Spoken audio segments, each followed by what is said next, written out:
Hello बच्चों, कैसे हो आप सब। उम्मीद करती हूँ आप सब अच्छे से होंगे और खूब मन लगाकर पढ़ाई कर रहे होंगे। बच्चों, आज मैं आपके लिए एक बड़ी ही मजेदार कहानी लेकर आई हूँ। ये कहानी जादुई गिफ्ट के बारे में है। बच्चों, ये कहानी मैं आपको सुनाऊं उससे पहले मुझे ये बताओ, ऐसा कई बार होता है ना कि जब हम किसी के पास कोई सुंदर सी चीज देखते हैं तो हमारा मन भी करता है ना कि वो हमारे पास भी हो। कुछ लोग तो अपनी ख्वाहिश पूरी करने के लिए चोरी तक करते हैं, धोखा देते हैं। लेकिन बच्चों, ये गलत है। हमें दूसरों की चीजों पर लालच नहीं करना चाहिए, लोगों को झूठ नहीं बोलना चाहिए।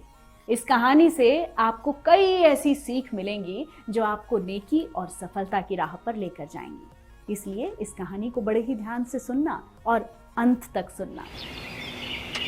रामू नाम का एक लड़का अपनी माँ के साथ रहता था और रामू काफी मेहनती भी था। रामू का एक दोस्त था जिसका नाम था श्याम। रामू अक्सर श्याम के पास खेलने जाता था। शाम को रामू की माँ के हाथों के बने गुलाब जामुन बहुत ही अच्छे लगते थे। इसलिए एक दिन शामू ने रामू को कहा कि वो उसके लिए माँ के हाथों के बने गुलाब जामुन लेकर आए। रामू ने घर जाकर अपनी माँ को गुलाब जामुन बनाने के लिए कहा। रामू की माँ ने झटपट खूब सारे स्वादिष्ट गुलाब जामुन तैयार कर दिए, जिसके बाद रामू गुलाब जामुन लेकर अपने दोस्त श्याम से मिलने के लिए घर से निकला। रास्ते में एक पेड़ पर कुछ भूत आपस में बात कर रहे थे। बहुत दिन हो गए हैं, कुछ अच्छा नहीं खाया है। हाँ भैया, मुझे भी कुछ अच्छा और मीठा खाने का मन है। रामू जब उस पेड़ के पास से गुजरा तब भूतों को गुलाब जामुन की खुशबू मिली। गुलाब जामुन की खुशबू मिलते ही एक भूत रामू से बोला, अरे भाई, हमें भूख लगी है, हमें भी थोड़ा सा गुलाब जामुन चखा दो। रामू डर गया, लेकिन फिर उसने भूतों से कहा कि ये गुलाब जामुन उसके दोस्त श्याम के लिए हैं। ये सुनकर भूत ने रामू से कहा, हाँ, अगर तुम मुझे ये गुलाब जामुन दोगे ना तो मैं तुम्हें एक जादुई उपहार दूंगा, जिससे तुम जो मांगोगे वो मिल जाएगा। कहीं तुम लोग मुझसे मजाक तो नहीं कर रहे हो? नहीं नहीं, मैं तुम्हें सच्ची जादुई उपहार दूंगा। रामू ने भूतों की बात मान ली और उन्हें गुलाब जामुन खाने को दे दिए। भूतों ने पेट भरकर गुलाब जामुन खाए। भूतों ने गुलाब जामुन खाने के बाद खुश होकर रामू को एक टिफिन दिया और उससे बोले कि वो टिफिन से जो भी मांगेगा उसे मिल जाएगा। रामू टिफिन पाकर काफी खुश हुआ और उसे लेकर वो श्याम के पास गया। श्याम ने रामू को बिना गुलाब जामुन के देखा तो पूछा, अरे भाई रामू, तुम मेरे लिए गुलाब जामुन लाने वाले थे ना? कहाँ है मेरे गुलाब जामुन? श्याम की बात सुनकर रामू ने उसे भूतों के बारे में बताया और बोला कि उसे गुलाब जामुन के बदले भूतों ने ये जादुई टिफिन दिया है और इस टिफिन से जो भी मांगो उसे मिल जाएगा। अच्छा, तो ये बात है, मुझे तो गुलाब जामुन ही खाना है। जरा इस टिफिन को बोलो मुझे गुलाब जामुन खिला देना। शाम की बात सुनकर रामू ने टिफिन को गुलाब जामुन के लिए कहा और जैसे ही उसने टिफिन को खोला, टिफिन के अंदर गुलाब जामुन भरे हुए थे। ये देखकर रामू काफी खुश हुआ। शाम ने पेट भरकर गुलाब जामुन खाए, लेकिन टिफिन को देखकर शाम का मन बदल गया और उसने टिफिन को हथियाने की सोची। पहले तो शाम और रामू खेलने लग गए और जब दोनों खेलते खेलते थक गए तब शाम रामू से बोला, अब तो थकान हो गई है, क्यों ना थोड़ी देर आराम कर ले। हाँ यार, तुम ठीक बोल रहे हो। चलो थोड़ी देर आराम करते हैं, फिर मैं भी अपने घर चला जाऊंगा। जिसके बाद रामू और शाम थककर सोने लगे। रामू के सो जाने के बाद शाम ने चुपके से जादुई टिफिन को बदल दिया। थोड़ी देर के बाद जब रामू की नींद खुली तो वो भूतों के दिए टिफिन को लेकर घर चला गया और घर पहुंचने के बाद उसने अपनी माँ को सारी बात बताई। रामू ने अपनी माँ को उस टिफिन के बारे में भी बताया, लेकिन रामू की माँ को अपने बेटे की बात पर भरोसा नहीं हुआ और वो रामू से बोली, अरे बेटा रामू, कोई जादुई वादुई टिफिन नहीं होता जिससे तुम कुछ भी मांगो और वो तुम्हें दे दे। नहीं माँ, मैं बिल्कुल सच बोल रहा हूँ। रुको, मैं तुम्हें अभी दिखाता हूँ। हे जादुई टिफिन, मुझे सैंडविच खाने का मन है। ये बोलकर रामू ने टिफिन खोला, लेकिन टिफिन खोलते ही रामू हैरान हो गया क्योंकि उसमें कुछ भी नहीं था। बेटा, मैंने तुमसे पहले ही कहा था, जादुई टिफिन जैसी कोई चीज नहीं होती। नहीं माँ, मैं सच कह रहा हूँ, मैंने खुद इसको टेस्ट किया था। पता नहीं अभी क्या हो गया है, मुझे लगता है इसकी शक्तियाँ खत्म हो गई हैं। रामू की माँ हंसते हुए रामू से बोली कि कोई बात नहीं बेटा, जाओ तुम अभी जाकर आराम करो। माँ की बात मानकर रामू वहां से चला गया, लेकिन अभी भी वो टिफिन के बारे में ही सोच रहा था। इसलिए सच्चाई का पता लगाने के लिए वो अगले दिन फिर से भूतों के पास पहुंचा और उनसे बोला, भूत भैया, आप तो कह रहे थे ये टिफिन तो जादुई है, इससे जब भी कुछ मांगो ये दे देता है, लेकिन ऐसा कुछ नहीं है।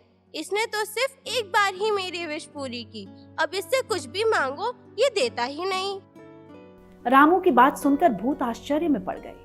उन्होंने रामू को उस टिफिन की जगह एक जादुई पेंसिल दी और रामू से बोले, ये लो जादुई पेंसिल, इससे तुम जो कुछ भी बनाओगे वो तुम्हारे सामने आ जाएगी।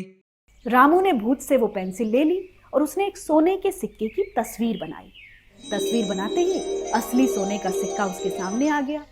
रामू ये देखकर काफी हैरान हुआ और वो पेंसिल को लेकर दोबारा अपने दोस्त श्याम के पास गया और उसे पूरी बात बताई। श्याम के मन में दोबारा से लालच आ गया और उसने रामू को काम में उलझाकर दोबारा से जादुई पेंसिल को बदल दिया।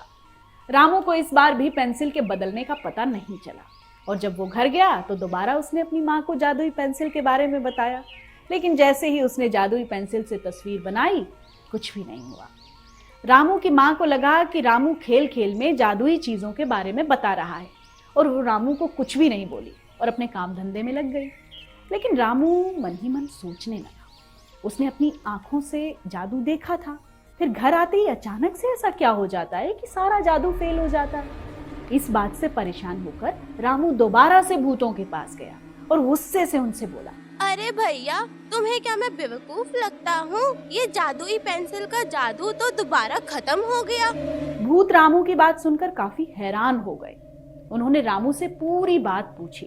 तब रामू ने श्याम के बारे में बताया। भूत समझ गए कि रामू के दोस्त श्याम ने ही कुछ गड़बड़ की है। उन्होंने रामू से यह भी कहा कि तुम्हारा दोस्त कुछ गड़बड़ तो नहीं कर रहा है, हो सकता है उसने ही टिफिन और पेंसिल बदल दिए हों।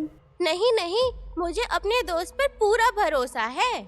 अच्छा, ये लो जादुई डंडा, और जब तुम अपने दोस्त के पास जाओगे तो उसके सामने जाकर बोलना, हे जादुई डंडा, जिसने भी मेरे साथ धोखा किया है तुम उसकी पिटाई कर देना, तुम्हें सच पता चल जाएगा।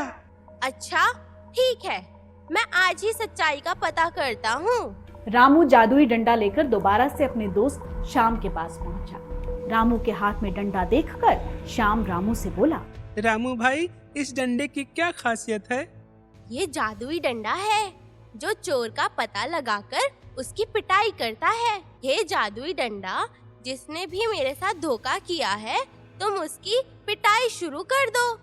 रामू के इतना बोलते ही डंडा अपने आप उड़ता हुआ श्याम के पास पहुंचा और उसकी पिटाई शुरू कर दी। श्याम को पता चल गया कि रामू ने सच जान लिया है, इसलिए वो घबराकर बोला, अरे अरे रामू भाई, मुझे माफ कर दो, मैंने तुम्हारी टिफिन और पेंसिल चोरी से बदल दी थी, मैं तुम्हें वापस दे देता हूँ। अब इस डंडे से बोलो ना, मेरी पिटाई बंद कर दे। श्याम के सच बोलते ही रामू ने डंडे को आदेश दिया कि वो श्याम को छोड़ दे। रामू के इतना बोलते ही डंडे ने श्याम की पिटाई बंद कर दी और श्याम ने अपने घर से लाकर जादुई टिफिन और जादुई पेंसिल रामू को दे दिए और अपने किए की माफी भी मांगी। वो जादुई टिफिन, पेंसिल और डंडा लेकर दोबारा अपनी माँ के पास गया और उसने सारी सच्चाई अपनी माँ को बताई। जादुई टिफिन और जादुई पेंसिल का जादू भी दिखाया और इस बार जादू सच हुआ और रामू ने जो भी मांगा जादुई टिफिन और पेंसिल से वो पूरा भी हुआ। रामू की माँ को भी अब यकीन हो गया कि हाँ, कुछ जादू तो जरूर है। तो बच्चों, कैसी लगी आपको ये कहानी? इस कहानी से आपने क्या सीखा? यही ना कि हमें कभी भी लालच नहीं करना चाहिए, क्योंकि लालच बुरी बला है और कभी भी किसी पर आंख मूंदकर भरोसा भी नहीं करना चाहिए। आपने देखा ना कैसे रामू ने अपने ही दोस्त श्याम को धोखा दिया और चोरी छिपे उसका सामान बदल लिया। बच्चों, जैसा रामू के साथ हुआ वैसा आपके साथ भी हो सकता है, इसलिए हमेशा सतर्क रहें, सावधान रहें। तो अच्छा बच्चों, अब मैं चलती हूँ। आप सबसे फिर से मुलाकात होगी ऐसी ही नई और मजेदार, अच्छी सीख देने वाली एक कहानी के साथ। तब तक के लिए मुझे दीजिए इजाजत। धन्यवाद।